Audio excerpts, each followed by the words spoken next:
Have you ever wondered which race is physically the strongest? Because although there are many races in the world, genetically, they are not the same, as some genetics are just better than others. So that begs the question, which race is the strongest? So in today's video, I'll be ranking the 4 most populous races in the world based on exercise science standards and statistics to determine this question. What race is physically the strongest in the world? Without further ado, let's get started. I'll be ranking these races based on their anatomy, their muscle fiber types, and of course, their culture. And unfortunately, the race that falls below all these 3 categories are Indians. Now, don't get me wrong, I love the Indian culture. However, the Indian genes are not the best. First off is high body fat percentage. Indians have probably the highest body fat percentage out of all the races in the world. And this is problematic because high body fat percentage, according to this Oxford study, increases the risk of type 2 diabetes and heart disease in Indians. Now, this high body fat percentage was absolutely necessary to survive famine and long periods of starvation that many Indians had to go through back in the day. However, this is completely backfired due to the overabundance of food in the modern society. And in terms of muscle fiber types, there's nothing significant here. Some Indians have fast-twitch muscle fibers, some Indians have slow-twitch muscle fibers. This makes them good at both endurance and power events, but they don't excel at endurance or power events. But now, we need to talk about the Indian culture. Now, don't get me wrong, I love Indian food. However, and even speaking to people who grew up in India, it is safe to say the Indian cuisine is not nutritionally the healthiest. Due to the insane amount of sauces, spices, oils, and large portion sizes used in Indian cuisines at times, and when combined with the already high body fat percentage of most Indians, this is a disaster. Now, I'm not saying it's impossible to build an amazing physique as an Indian, it's just, well, harder. But one race that has never had it hard is Caucasians. Now, it's no surprise that Caucasians are incredibly strong. For example, Eddie Hall was able to deadlift 500 kilograms or 1,000 pounds, which is just absolutely insane. Because according to Science Direct, Caucasians have a tall frame.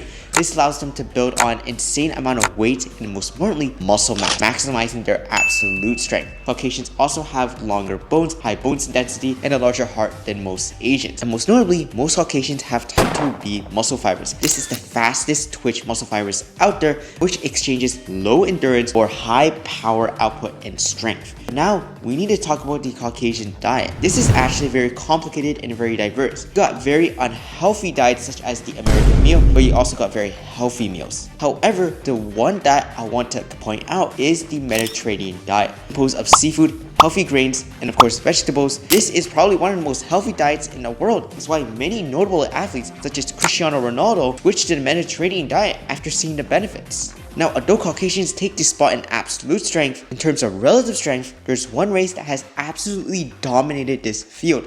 And of course, I'm talking about East Asians. Chinese people, Japanese people, Korean people, Vietnamese people, the list could literally go on. Now, according to research, Asians are probably one of the shortest races out there. But this shorter frame allows them to build immense relative strength. Although having a smaller heart size than Caucasians, Asians have higher bone density and the potential to put on a ton of muscle mass. It's why in sports with weight class divisions like MMA or even powerlifting, Asians typically dominate. Like Caucasians, Asians possess more type 2B muscle fibers, being good at power events rather than endurance events. It's why the athlete with probably the best acceleration in the 100-meter sprint is Chinese. So you get my point. Though Caucasians have a better diet and better absolute strength, in terms of exercise science, relative strength is more important rather than absolute strength, which is why Asians take the second place spot. However, only one race has dominated the sports industry to the point that it's become a meme, and that of course is